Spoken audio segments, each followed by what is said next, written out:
Pepper ஃப்ரைக்கு oil காஞ்சிருச்சு. அதில் வந்து நம்ம மீதி இருக்கிற எல்லா வெங்காயத்தையுமே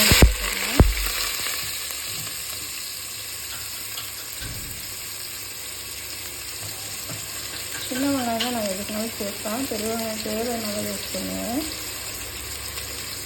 நாட்டுக்கோழி பெப்பர் கிரேவிக்கு இந்த அளவுக்கு வெங்காயம் வதங்கிடுச்சு. இதில் நம்ம இப்போ வந்து தக்காளி ஆட் பண்ணிக்கலாம்.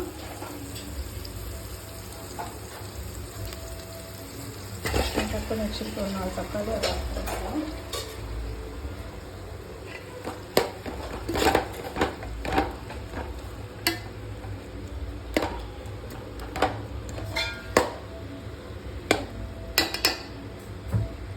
நாட்டுக்கோழி கிரேவிக்கு நம்ம பெப்பர் ஃப்ரைக்கு இதில் வந்து நம்ம இதில் பாதி வந்து பெப்பர் ஃப்ரை போட போகிறோம்.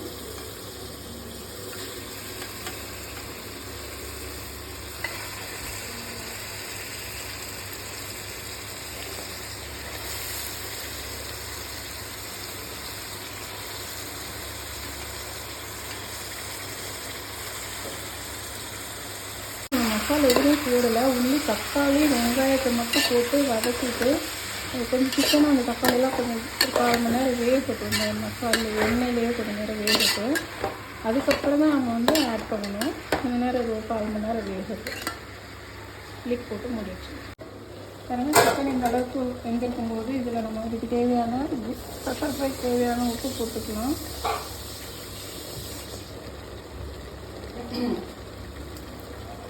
உப்பு கம்மியாகிட்ட கூட சாப்பிட்லாங்க, நிறைய ஐட்டம் சாப்பிட முடியாது. அப்புறம் மஞ்சள் பொடி போட்டுக்கலாம்.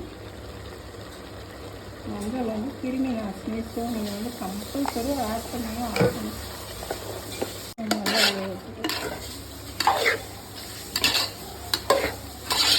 இப்போ இது வந்து நம்ம மசாலா எல்லாமே கடைசியில் தான் நம்ம ஆட் பண்ண போகிறோம்.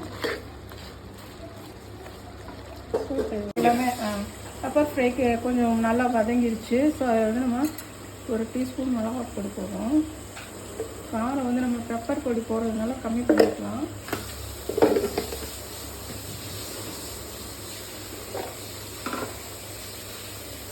மல்லிப்பொடி 2 டீஸ்பூன் போட்டுக்கலாம்.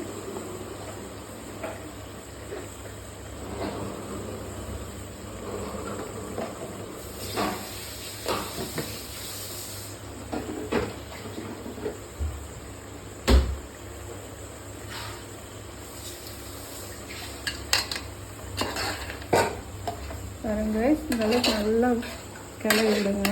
அது வந்து அப்படியே மசாலா எல்லாமே எண்ணெயில் வெந்துடும். பெப்பர் பொடி வந்து நம்ம லாஸ்ட்டாக தான் போட போகிறோம். ஸோ இந்த அளவுக்கு வந்து மசாலா வேகட்டும். நீங்கள் செஞ்சு சாப்பிட்டு பார்த்துட்டு எனக்கு தயவு செஞ்சு கமெண்ட் பண்ணுங்க. ஓகே, இது அப்படியே கொஞ்ச நேரம் அப்படியே அமைதியாக வேகட்டும். ஓகே,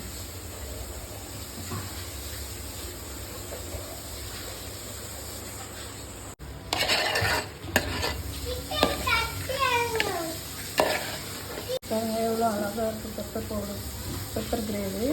இதில் நம்ம வந்து பெப்பர் போட போகிறோம்.